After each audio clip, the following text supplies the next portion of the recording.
പ്രകൃതി സുന്ദരമായ കേരളത്തിന്റെ ഏറ്റവും പ്രകൃതി രമണീയമായ സൗന്ദര്യമാണ് പത്തനംതിട്ട ജില്ല.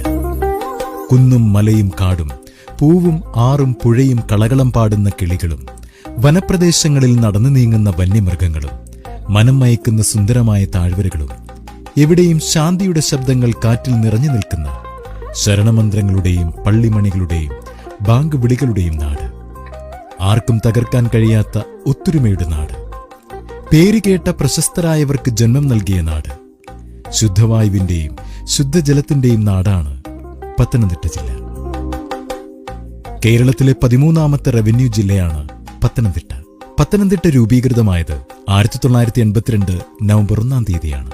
പത്തനംതിട്ടയെക്കുറിച്ച് പറയുമ്പോൾ വടക്ക് ഭാഗത്ത് കോട്ടയം ജില്ലയിലെ ചങ്ങനാശ്ശേരിയും കാഞ്ഞിരപ്പള്ളി താലൂക്കും, ഇടുക്കി ജില്ലയുടെ പീരുമേട് താലൂക്കും, കിഴക്ക് ഭാഗത്ത് തമിഴ്നാട് സംസ്ഥാനവും, തെക്കുഭാഗത്ത് കുന്നത്തൂരും പത്തനാപുരവും, കൊല്ലം ജില്ലയിലെ കൊട്ടാരക്കര താലൂക്കും, പടിഞ്ഞാറ് ചെങ്ങന്നൂരും മാവേലിക്കരയും, ആലപ്പുഴ ജില്ലയിലെ കുട്ടനാട് താലൂക്കും അങ്ങനെ ചുറ്റപ്പെട്ടു കിടക്കുന്നു പത്തനംതിട്ട.